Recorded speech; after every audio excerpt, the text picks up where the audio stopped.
छत्रपती शिवाजी महाराजांचा शिवराज्याभिषेक दिन तिथीप्रमाणे संपूर्ण महाराष्ट्रामध्ये साजरा होतो आहे।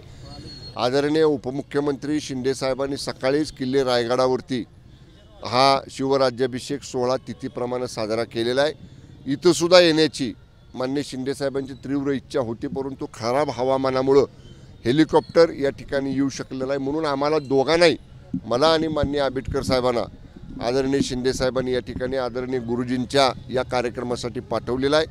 हे छत्रपती शिवाजी महाराजांचं विचार लहान मुलापासून ते वयोवृद्धापर्यंत प्रत्येकाच्या हृदयामध्ये कोरण्याचं काम जे गुरुजी या वयात सुद्धा करतायत, या त्यांच्या शिवकार्याला आदरणीय शिंदे साहेबांनी पूर्ण सहकार्य आता याच्यापूर्वी केलेलं आहे आणि इथून पुढे सुद्धा त्यांचं सहकार्य राहील अशा पद्धतीचा संदेश हा आमच्या दोन्ही मंत्र्यांच्या जवळ गुरुजींसाठी माननीय साहेबांनी दिलेला आहे। गुरुजींच्या मागणीनुसार आजचा दिवसच शिवराज्याभिषेक दिन साजरा करावा अशी त्यांनी निवेदन सुद्धा दिलं होतं। सरकार दरबारी काय याच्या बाबतीत आम्ही दोन्ही मंत्री महोदय, राज्याचे माननीय मुख्यमंत्री आणि दोन्ही उपमुख्यमंत्री यांच्याबरोबर चर्चा करू आणि निश्चितपणे त्या चर्चेअंती ह्यातनं योग्य मार्ग काढू। बघा, मी पहिल्यापासून आपल्याला सांगत होतो की शिवसेना पक्षाचे मुख्य नेते आदरणीय शिंदे साहेबांच्या नेतृत्वाखाली दिवसेंदिवस वाढत चाललेला आहे। आम्ही 80 जागा लढलो विधानसभेला महायुतीमध्ये आणि त्यातले 61 निवडून आणले। आता आपण पाहिलं, माननीय चंद्रहार पाटील दादा हे उबाटाचे लोकसभाचे उमेदवार होते, पण ठीक आहे, जय पराजय निवडणुकीमध्ये होतो, त्यांचा झाला पराभव। त्यांना विचारलं सुद्धा नाही पराभवानंतर की बाबा पराभवाची कारणं काय, त्याच्यासाठी काय उपाययोजना करायच्या किंवा त्यांना संघटनेमध्ये कशा पद्धतीने जबाबदारी द्यायची। आता चंद्रहारदादांची माझी लोकसभा निवडणूक झाल्यानंतर 4 वेळा भेट झाली, माझ्या बंगल्यावरती आले मुंबईला। तसे माझे जुने मित्र आहेत। नाराजी होती त्यांच्या मनामध्ये की कुणी साधं विचारत पण नाही ह्या पक्षामध्ये, म्हणजे निवडणुकीपुरतं आम्ही चाललो आणि निवडणूक झाली की आम्हाला कुणी विचारलंच नाही।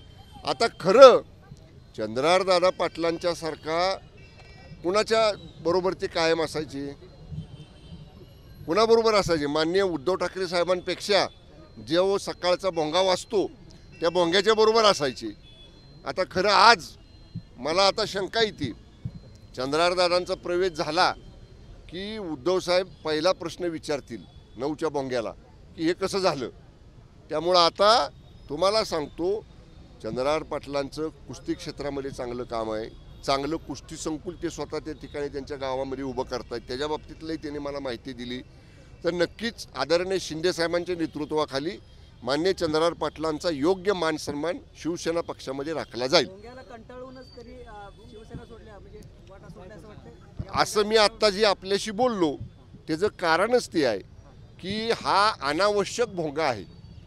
जो भोंगा, ज्या भोंग्याला आता महाराष्ट्रातले उबाटातले सैनिक सुद्धा कंटाळलेले आहेत। जेवढे उबाटामधनं शिवसेनेमध्ये पदाधिकारी येत आहेत, पहिल्यांदा सांगतायत की ह्यांना कंटाळून आम्ही आलो, ह्यांचं आम्हाला योग्य वाटत नाही। त्यामुळं आता हे मान्य उबाटाच्या पक्षप्रमुखांनी ठरवायचं काय करायचं ते।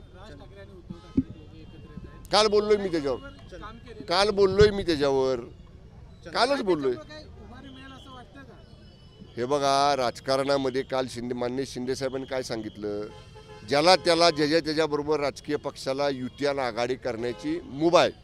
जोपर्यंत उबाटा आणि मनसे यांच्या बाबतीतली दोन्ही पक्षांची अधिकृत भूमिका त्यांच्या पक्षाच्या अधिकृत प्रवक्त्याकडनं पुढे येत नाही, तोपर्यंत आम्ही त्याच्यावर भाष्य करणं योग्य नाही।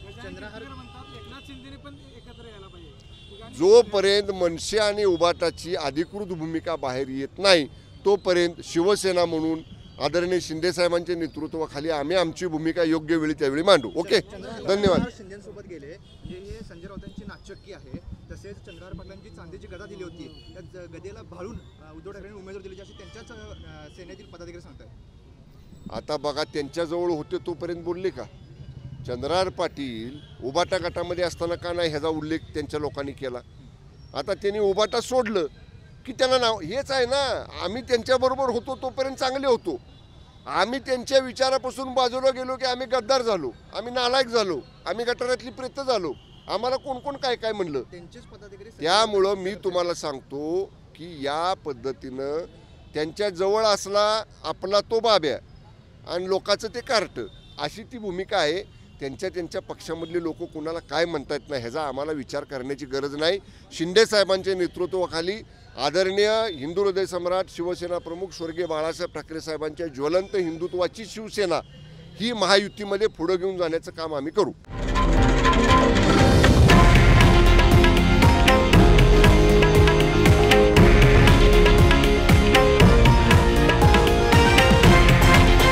हे आहे देशातील नंबर 1 न्यूज नेटवर्क आणि आपण पाहत आहात TV9 मराठी, एकमेव.